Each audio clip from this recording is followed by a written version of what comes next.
কুরবানি যারা দিতে যাইবেন, কুরবানির দিন আপনার পশুটা কুরবানি করবেন, কিছু বিধান আছে। আপনার 7 নামে কুরবানি করতে হবে। একটা গরুতে কয় নাম? 7 নামে করতে হবে। গরুটার বয়স 2 বছর হতে হবে, অথবা যদি 2 বছরের, এই দেশের গরুগুলো তো 1-1.5 বছর অনেক বড় হয়ে যায়, উটগুলো অনেক বড় হয়ে যায়।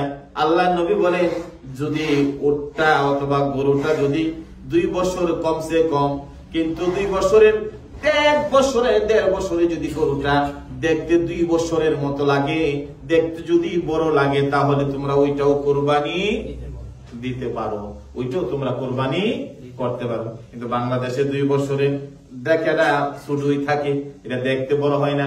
এটা কি করে দাঁত পড়তে হয়, এটা এরকম হয়। দাঁত পড়ার সাথে সম্পর্ক না, ফতোয়াটা হলো কমসে কম যেন গরু, উট এগুলো যেন 2 বছর হয়। 2 বছর থেকে যদি একটু কম হয় কিন্তু দেখতে অনেক বড় হয়ে যায়, 2 বছরের মতো লাগে, তাহলে ওইটাও কুরবানি করা যাবে। 7 নামে কুরবানি করবেন। কই নামে? এর বেশি করা যাবে না, এর বেশি করা যাবে না। 14 জন মিলে কুরবানি করলেন, 2টা গরু করলেন, কিন্তু একটা গরুর সীমানা যেহেতু আল্লাহ নবী 7 জন করে দিয়েছেন, আপনি 7 জনই 7 জন ব্যক্তি একসাথে আপনার গরুটার বন্টন আপনি আপনার মতো করেন। 2টা অথবা 21 জন অথবা 27 জন মিলে 4টা গরুর গোশত একসাথে করবেন না, করলে একটার কম আর একটার কম বেশি হয়ে যাবে। এইটা ইসলাম এলাও করে না। এই জন্য 7 জন ব্যক্তির সর্বোচ্চ একটা গরুতে 7 জন দিতে পারবেন। 7 জন ব্যক্তি 7 নামে বন্টন করে, বন্টনটা ভালো করে করবেন, আন্দাজ করে করবেন না, এটা ইসলাম কবুল করে না।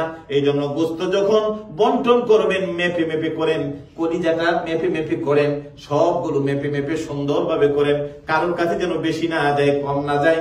এক জায়গায় ত্রুটি করবেন, 7 জন ব্যক্তির কুরবানি নষ্ট হয়ে যাবে, এমনটা যেন না হয়। এই জন্য সর্বোচ্চ 7 ব্যক্তি কুরবানি করবেন আর গোশতগুলো সঠিকভাবে বন্টন করবেন।